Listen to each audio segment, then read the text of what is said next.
આમ આદમી પાર્ટીમાં એક નવો વિવાદનો વંટોળ ઊભો થયો છે અને આ વિવાદનો વંટોળ કેમ ઊભો થયો છે તો બોટાદના એમએલએ ઉમેશ મકવાણાએ પ્રેસ કોન્ફરન્સ કરીને વિધાનસભાના દંડક પદેથી અને રાષ્ટ્રીય જોઈન્ટ સેક્રેટરીના પદેથી રાજીનામું આપી દીધું છે. તો હવે આ મામલે ગુજરાતમાં આમ આદમી પાર્ટીના પ્રદેશ પ્રમુખ ઈસુદાન ગઢવીની ટ્વીટ સામે આવી છે, જેમાં તેમણે લખ્યું છે કે બોટાદના એમએલએ ઉમેશ મકવાણાને પાર્ટી વિરોધી ગતિવિધિઓ હાથ ધરવા માટે 5 વર્ષ માટે સસ્પેન્ડ કરવામાં આવે છે. નમસ્કાર, જમાવટ સાથે હું છું પાર્થ.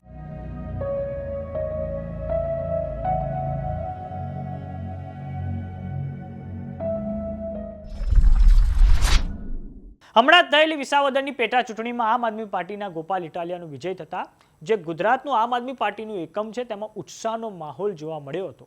પરંતુ ત્યાં તો બોટાદના આમ આદમી પાર્ટીના એમએલએ ઉમેશ મકવાણાએ પ્રેસ કોન્ફરન્સ કરીને વિધાનસભાના દંડક પદેથી અને રાષ્ટ્રીય જોઈન્ટ સેક્રેટરીના પદેથી રાજીનામું આપવાની જાહેરાત કરી છે. ઉમેશ મકવાણાનું કહેવું છે કે ધારાસભ્ય પદેથી રાજીનામાનો નિર્ણય જનતાને પૂછીને કરીશ. પછાત સમાજના નેતાને ચૂંટણી પૂરતા ઉપયોગમાં લેવાય છે. પછાત લોકોના મુદ્દા ઉપાડવામાં દરેક પાર્ટી નિષ્ફળ છે.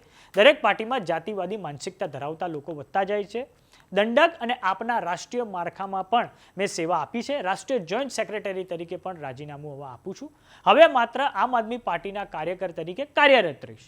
ગોપાલ ઇટાલિયા માટે આખી આમ આદમી પાર્ટી મેદાનમાં ઉતરી અને કડીના ઉમેદવાર જગદીશ ચાવડા માટે કોઈ જ બહાર ના નીકળ્યું અને તે એકલા પડી ગયા હતા, કારણ કે દલિત સમાજના હતા.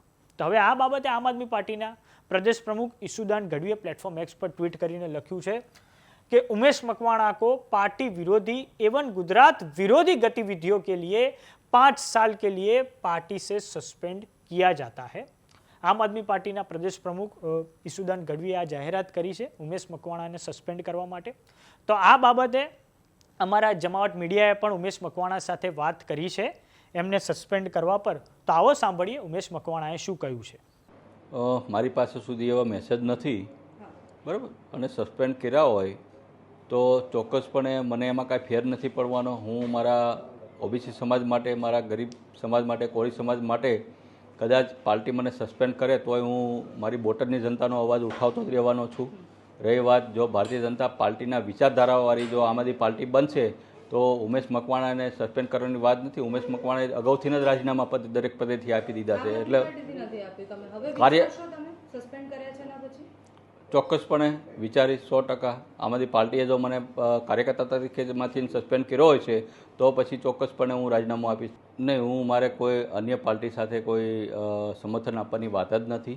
હું સ્વતંત્ર રીતે મારી બોટાદની જનતાનો, મારી ગુજરાતની જનતાનો, મારો પછાત સમાજનો, ઓબીસી સમાજનો જે વિધાનસભામાં જે ઉઠાવ, મારા ભાગમાં જે ધારાસભ્ય તરીકે જે મિનિટો આવશે તે હર હંમેશા હું વિધાનસભાની અંદર ઉઠાવતો રહીશ.